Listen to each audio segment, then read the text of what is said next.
noite a todos. Sejam todos bem-vindos. Sintam-se bem, sintam-se abraçados, com muito carinho, com muito amor. É um prazer imenso em receber vocês, todos os encarnados e desencarnados, na nossa casa, Centro Espírita Caminho de Luz. Convido a todos, neste momento, para que possamos fazer uma prece inicial. Deus Pai, de amor e bondade, que tudo pode e tudo faz. Te agradeço, Senhor Deus, por o dia, por a noite, por o momento de hoje, por esta reunião neste momento. Que sintam todos com boas energias que vêm do alto, através do Mestre Jesus, contemplando sempre a luz divina, com amor e com carinho, com serenidade, através também dos mensageiros, dos nossos guias, anjos guardiões. Agradecemos a nossa Mãe querida, Mãe Maria, Mãe dos amores e Mãe das dores, que tudo faz sempre pelo Filho amado, por o Filho Jesus. Senhor, dono das nossas vidas, do nosso ser, te agradecemos por tudo, Pai. Pai nosso que estais nos céus, santificado seja o vosso nome. Venha a nós o vosso reino. Seja feita a vossa vontade, assim na terra como no céu. O pão nosso de cada dia que nos dai hoje, perdoai, Senhor, as nossas ofensas, assim como nós perdoamos a quem nos tem ofendido. E não deixeis, Senhor, cair tentação, mas livrai-nos do mal, Senhor. Porque teu é o reino, o poder, a glória para todos sempre. Com a graça de Deus e de Jesus, agradecemos por este momento, por esta hora. Que todos tenham uma excelente palestra, um excelente momento, excelente explanação. Muito obrigado. E com vocês, o nosso irmão Gerves é do Centro Espírita Allan Kardec. Jonas, né? Gerves Jonas. Gerves. Muito obrigado.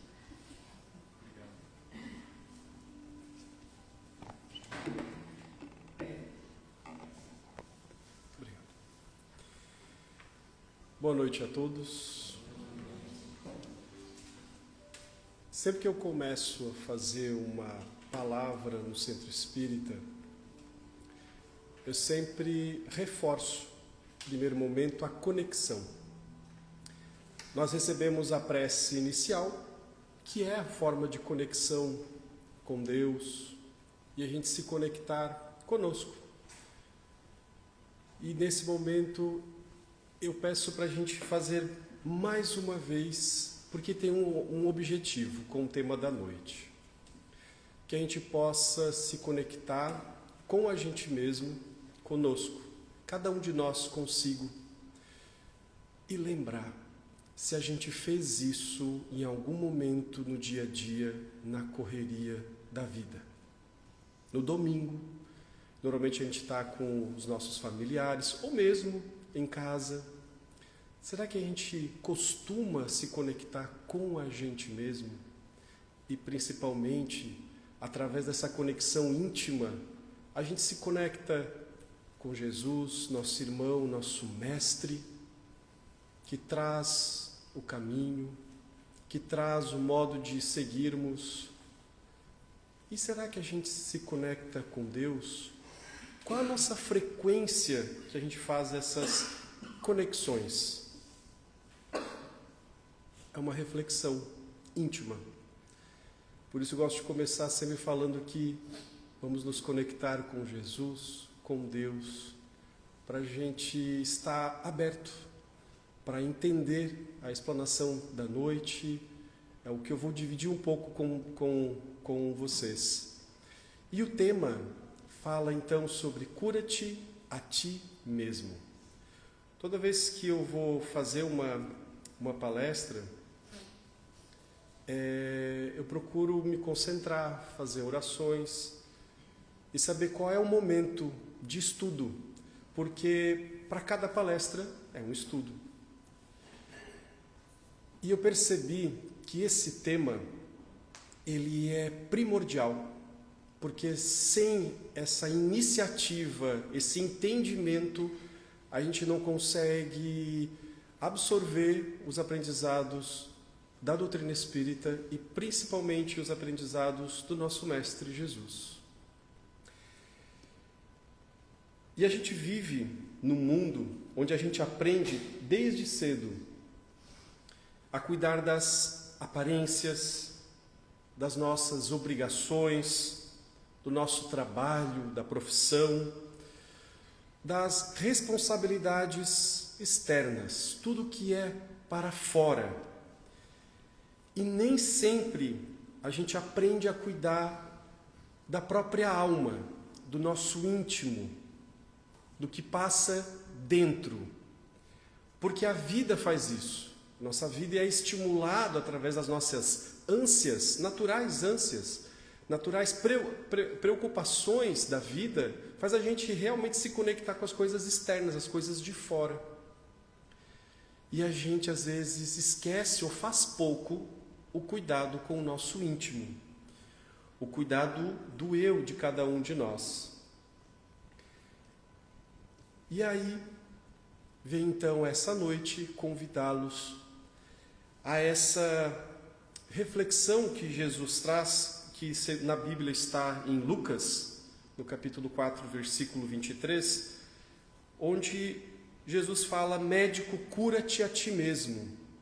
E o interessante é que essa frase já era um termo utilizado antes de Jesus mesmo, que ele tinha esse objetivo de a gente refletir antes de apontar, antes de julgar, antes de colocar ao outro.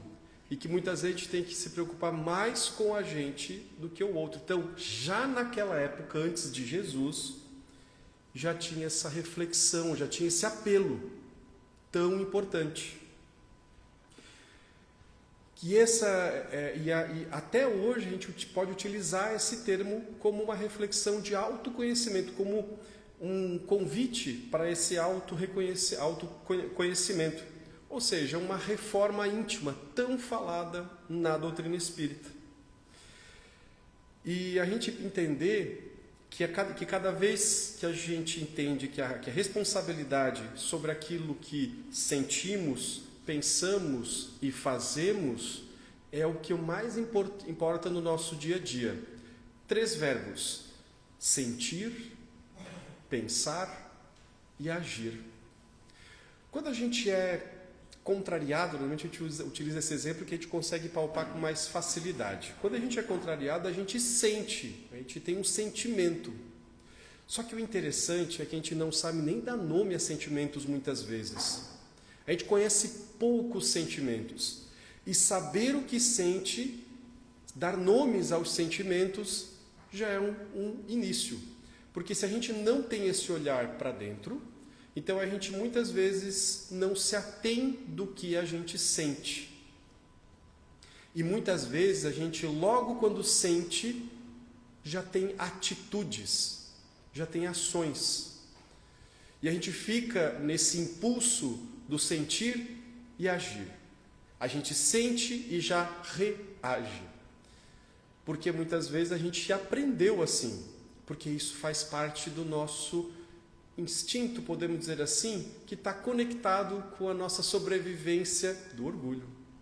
Porque a gente quer manter o nosso orgulho. Por isso que a gente sente e age. E a gente pula uma etapa tão importante dessa reflexão, que é o refletir, o pensar, para a gente ter tempo de a gente planejar como agir.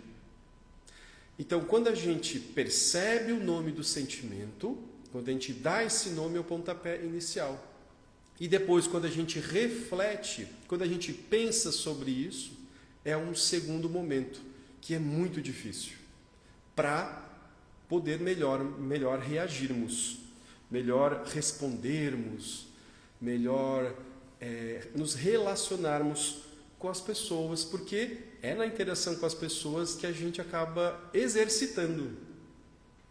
E muitas vezes a gente quer paz, mas a gente alimenta cada vez mais conflitos. Às vezes a gente quer compreensão, mesmo a gente quer ser compreendido, mas a gente julga muito.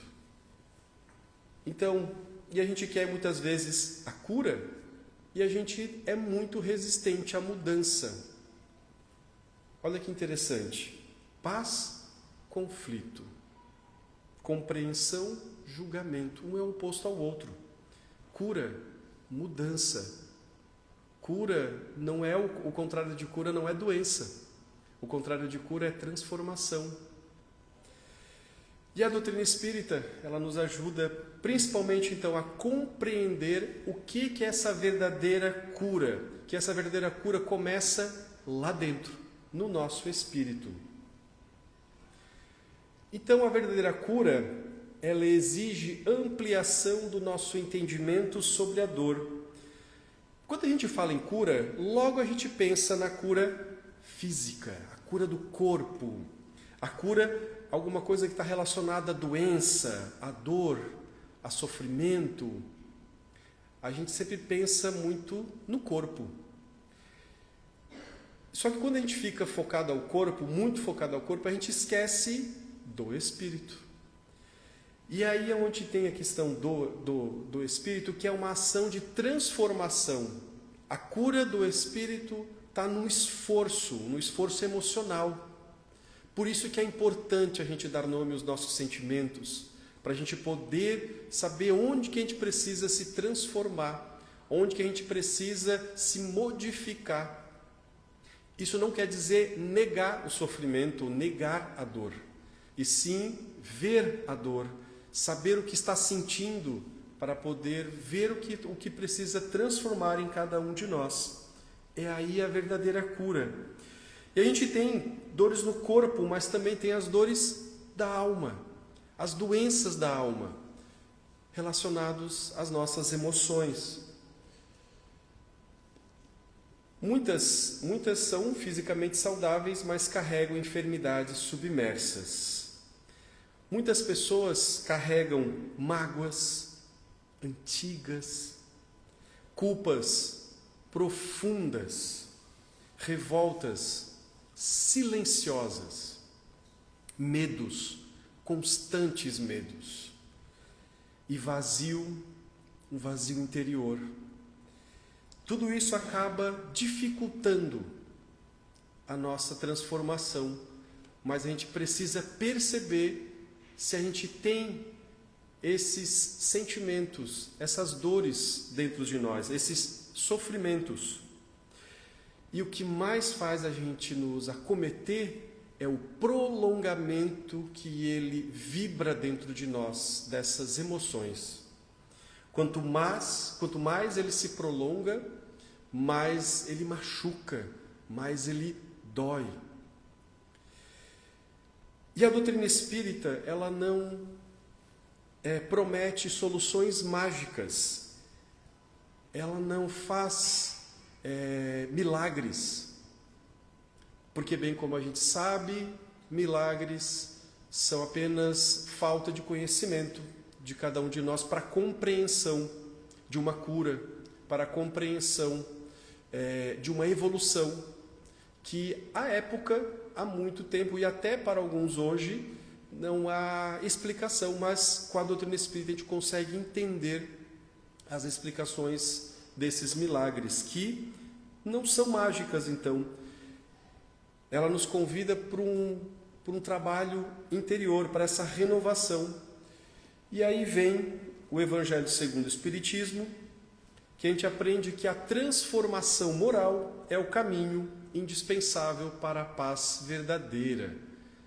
Essa paz que a gente almeja, que a gente busca, que está relacionada com a felicidade, tão distante de nós ainda, porque oscilamos muito nossas emoções, e é natural, porque estamos ainda nesse caminho de aprendizado. A cura profunda, ela não acontece apenas quando o corpo melhora. Ela acontece quando o espírito encontra equilíbrio. E a gente sabe hoje que muitas dores físicas, elas estão relacionadas com as dores emocionais. Hoje já sabemos, muito mais próximo de entendermos com mais minuciosas explicações, que muitas dores e doenças que a gente tem vêm de emoções silenciadas, emoções profundas, emoções negativas, mágoas, rancores, raiva. E a gente sabe que isso tem um início, uma causa na questão espiritual, ou seja, na questão emocional, e que só a cura física não curaria a alma. A cura física, ela cicatrizaria uma inflamação, mas o que causa aquela inflamação ainda, se não for curada de dentro para fora, e ainda permanecerá. E aí existem algumas perguntas muito importantes da nossa vida, que a gente pode perguntar, mas o que dentro de mim precisa ser curado? E ali eu citei alguns. Talvez o orgulho, talvez a impaciência, talvez a necessidade de controle, a intolerância, dificuldade de perdoar, tristeza constante e até falta de amor por si mesmo. Muitas vezes a gente quer modificar o mundo ao nosso redor, mas a gente não se modifica, a gente tem dificuldade de modificar a nós mesmos, porque temos esses entraves, essas dificuldades, porque somos orgulhosos, somos imperfeitos e faz parte da nossa evolução, mas o alerta é: vamos nos conhecer. A gente só consegue dar o passo adiante nessa reforma íntima quando a gente se conhece. E Allan Kardec, no livro dos Espíritos, na questão 919, ele questiona aos espíritos qual o meio prático mais eficaz para se melhorar nesta vida e resistir à atração do mal. E os espíritos respondem a mesma frase: conheça-te a ti mesmo. Nenhuma novidade. E até hoje a gente precisa colocar isso no nosso espelho de dar o bom dia para nós, no espelho do banheiro, no espelho do quarto, porque a gente precisa lembrar todos os dias a importância de a gente se conhecer e adotar como prática. E como que a gente pode fazer isso? É através do autoconhecimento. Então, percebam que o quanto é profundo e o quanto isso é secular, porque desde antes de Jesus já se estimulava isso. E até hoje, principalmente hoje, com a transição que estamos passando, com a reverberação desses sentimentos que vêm a todos nós, principalmente as pessoas que a gente convive, porque a gente percebe muito mais no outro. E aí a gente tem dificuldade de perceber em nós mesmos. Então, se a gente consegue perceber no outro as imperfeições, a gente tem condição de perceber de cada um de nós. A gente sabe, só que a gente não quer enxergar, ou tem dificuldade de admitir. E por isso é a importância dessa transformação. Eu coloquei como uma cegueira voluntária. Ninguém cura aquilo que se recusa a enxergar. porque a gente tem muito mais facilidade em perceber os defeitos, as imperfeições dos outros, do que a gente olhar para dentro e olhar as nossas próprias imperfeições. E Jesus, ele nunca propôs nenhuma religião de aparência. Na verdade, ele nunca construiu religião, né? Ele falava que a gente deveria se transformar com o coração. Ele falava que a gente deveria se transformar com intenção, com vontade. E ele falava dessa mudança íntima.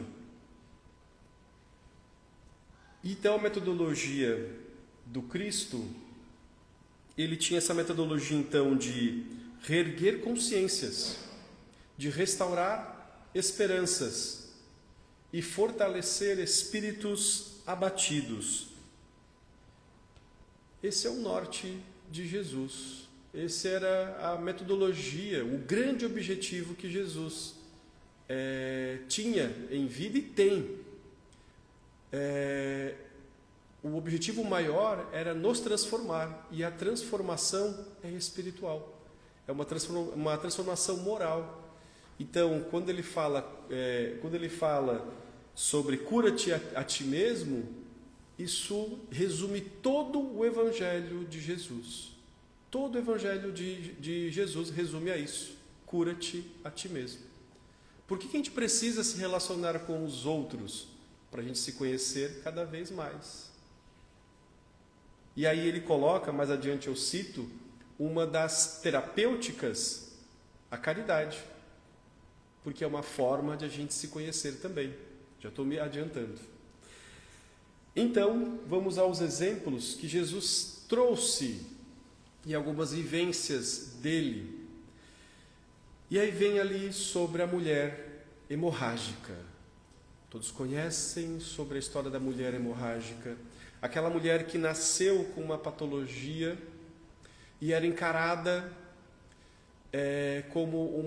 essa patologia era encarada como uma pessoa impura, uma pessoa suja, uma pessoa que contaminava tanto fisicamente quanto espiritualmente. Tanto isso era tão intenso à época que quem se contaminava com ela, algum tipo de contato, mesmo que seja pessoal, próximo, porque tinha até regras, ela não poderia se aproximar tantos metros das pessoas, ela tinha que estar à distância. E a pessoa tinha que passar por um ritual de purificação, tomar banhos no rio, limpar com ervas, para não se contaminar espiritualmente pela mulher hemorrágica ou pelas pessoas que tinham as hemorragias. E ela tinha esse sofrimento prolongado, físico, excluída da sociedade.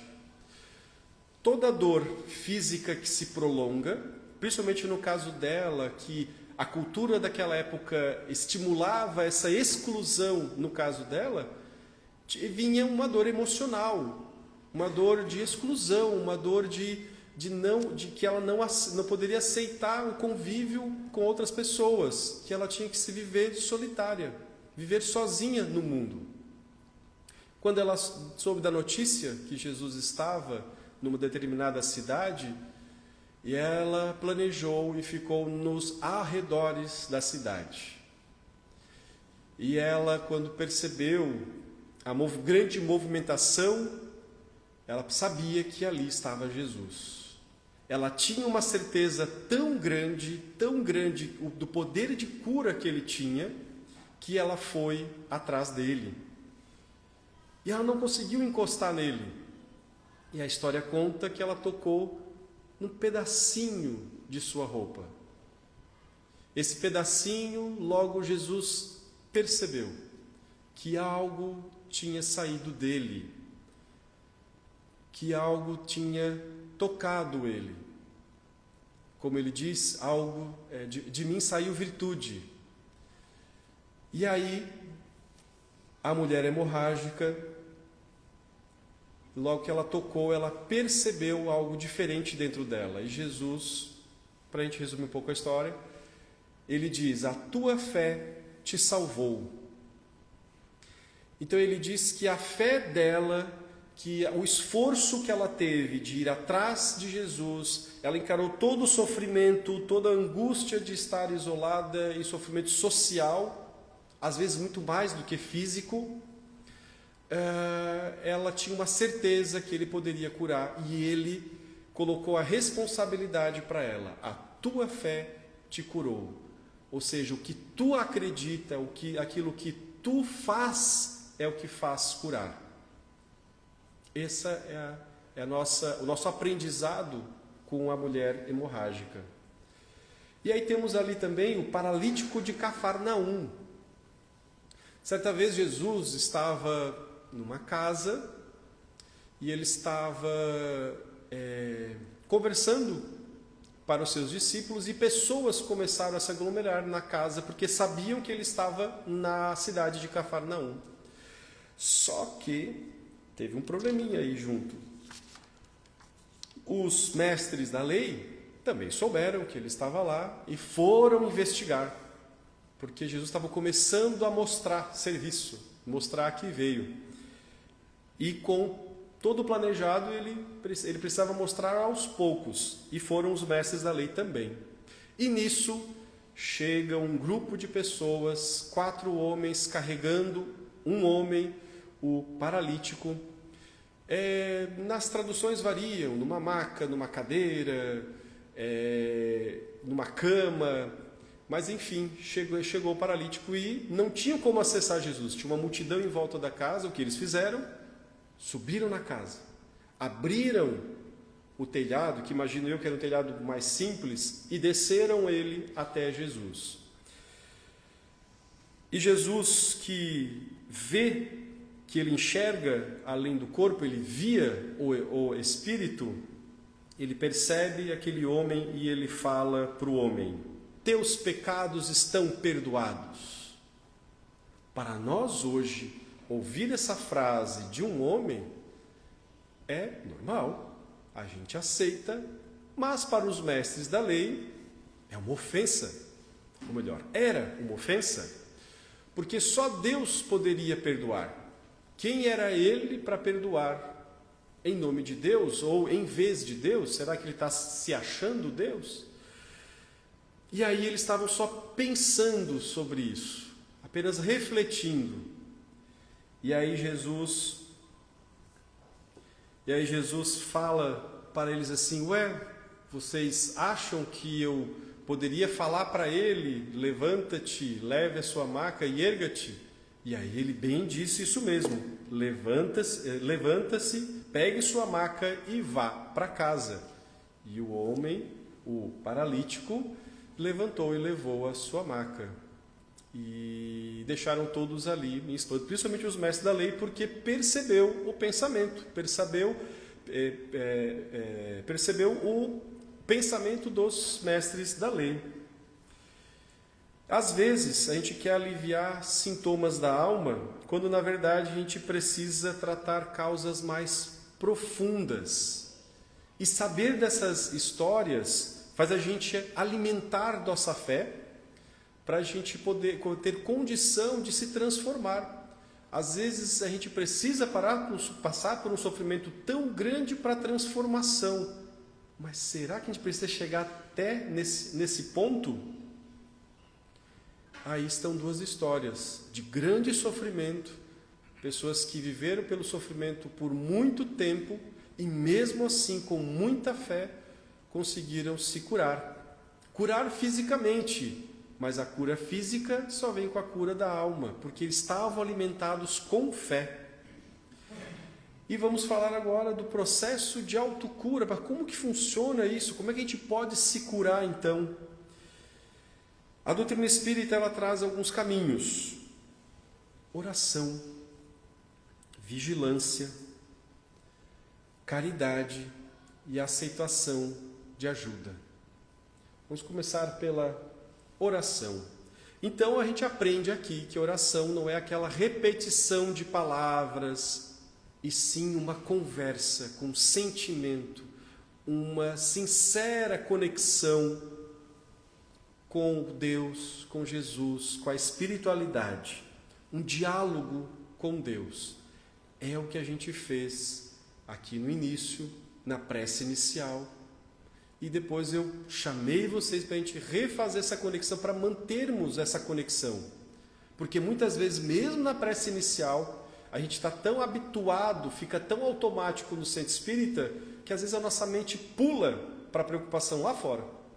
Então a gente precisa realmente fazer o esforço de a gente se conectar. E não só aqui, em casa, no dia a dia. Nós precisamos nos conectar cada vez mais em nossas vidas com a espiritualidade, com Deus, com Jesus. Saber que eles estão sempre à disposição e basta um esforço nosso para a gente se conectar com eles.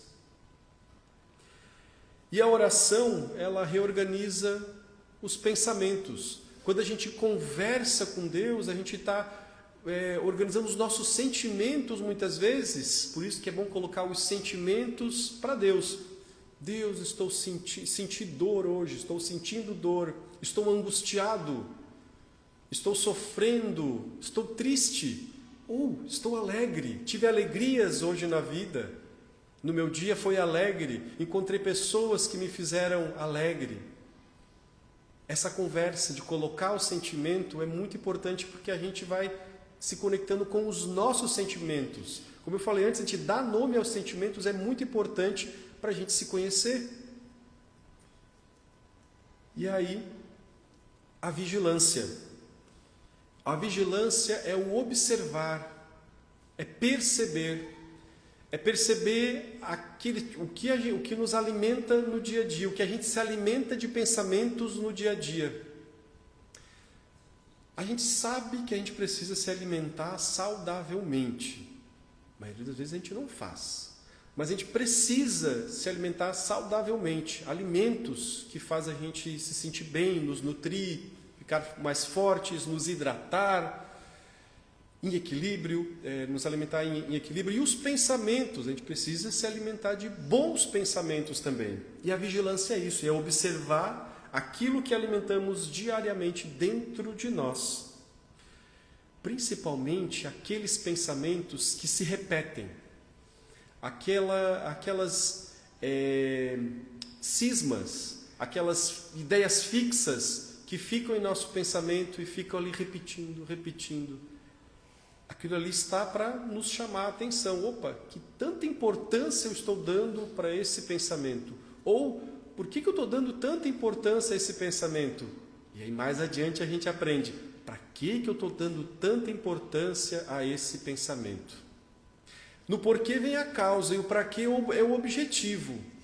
Então, se esse pensamento está ali, porque ele tem importância, porque está com o sentimento atrelado, porque a gente sentiu algo, ou por uma ansiedade, uma preocupação, e a gente precisa refletir sobre esses pensamentos que muitas vezes são cultivos de ódio, são cultivos de insegurança, e o ódio, eles nos aprisiona cada vez mais no pensamento e até na vida. E aí, quando a gente fala de ódio, a gente aprende sobre o perdão. Quem não aprende a perdoar, continua ligado à própria dor.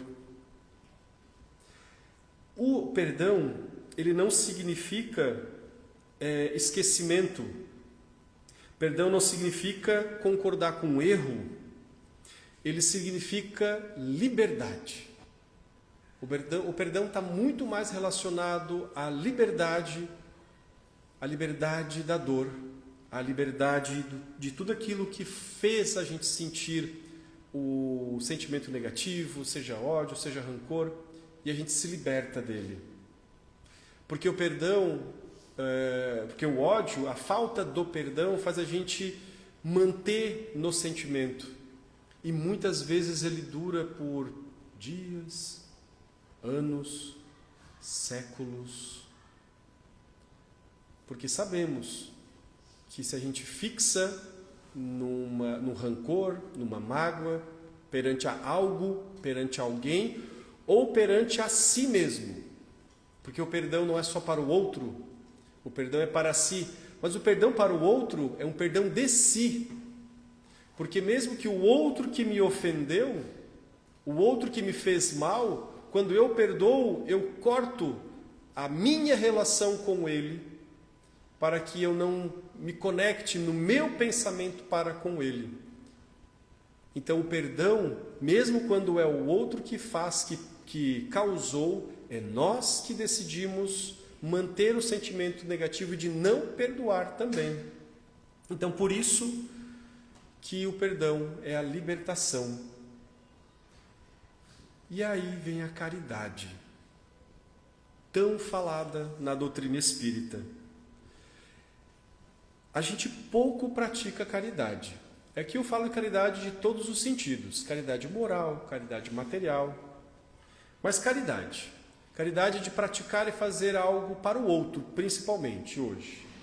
Porque quando a gente faz a caridade, a gente está exercitando para diminuir o egoísmo. Sair um pouco, o esquecimento de si naquele momento para ajudar ao outro. E quando eu estou em relação com o outro, se relacionar com o outro, mesmo com dificuldades, também pode ser considerado caridade. Porque às vezes a gente evita relações, não é porque às vezes a gente não gosta, é porque a gente não quer se socializar. E a socialização também pode ser uma caridade. E às vezes é uma autocaridade, porque a gente aprende a se deparar com os nossos sentimentos. Mas cada um precisa perceber até que ponto pode ir. Não é sair daqui fazendo caridade, ajudando todo mundo, levando para casa. Se relacionando no dia a dia. Porque muitas vezes pequenas atitudes de caridade já ajudam o outro. Eu sempre digo que dar um bom dia com um sorriso pode transformar a vida daquela pessoa. Às vezes a pessoa está passando por uma dificuldade tão grande, ela está tão isolada com o pensamento dela, aquele pensamento ruim, que muitas vezes você aborda a pessoa e dá um bom dia sorrindo, pode transformar, modificar a vibração, o pensamento que ela está apresentando. Então por isso que a caridade também está aí como uma forma de a gente enxergar dentro da gente e se transformar através da ação. E aí o último é a aceitação da ajuda, porque muitas vezes a gente tem dificuldade de aceitar que a gente precisa de ajuda, que a gente precisa ser ajudado. Aí está o nosso orgulho, dizendo, não, eu não preciso, eu estou bem. E quando a gente vê, a gente está com o sentimento há muito tempo e poderíamos ser ajudados. E essa ajuda, às vezes, não é uma ajuda, não precisa ser uma ajuda tão intensa. Pode ser a ajuda do dia a dia, o bom dia. A gente receber o bom dia, receber o sorriso. Porque quantas vezes que a gente já pode ter pensado assim, a pessoa fala bom dia, nossa, será que é um bom dia mesmo? No momento que a gente está com uma intensidade de pensamento mais negativo. Então a gente aceitar as relações com as pessoas também é uma aceitação de ajuda. E isso pode acontecer, esse socorro pode acontecer dentro da família, pode acontecer com os amigos, pode acontecer aqui dentro na casa espírita, pode acontecer numa simples conversa, numa conversa amiga. Pode acontecer com profissionais, com médicos, terapeutas. Pode acontecer com pessoas que cruzam o nosso caminho no dia a dia. Isso, e aceitar essa ajuda também faz parte dessa evolução. Para que exercitar a humildade? Então, humildade faz parte dessa transformação. Mas a dor, nem toda dor é castigo, e a gente encara a dor como um castigo. E muitas vezes a gente encara isso porque a gente se pune, se culpa, a gente coloca sentimentos negativos para dentro de nós mesmos. O nosso ponto de vista sobre a dor faz isso, e é natural. Só que é preciso, muitas vezes, encarar que a dor ela é aprendizado. Isso não quer dizer negar a dor, porque como a dor ela é aprendizado, como que a gente vai aprender se a gente nega a dor? Ontem mesmo, Eu falei que não ia falar sobre isso, mas eu achei tão interessante que eu vi uma postagem que me chamou muito a atenção. E falava um pouco o oposto disso. E falava assim: nem toda dor ensina, algumas apenas destroem parte de nós, que o mundo nunca verá sangrar.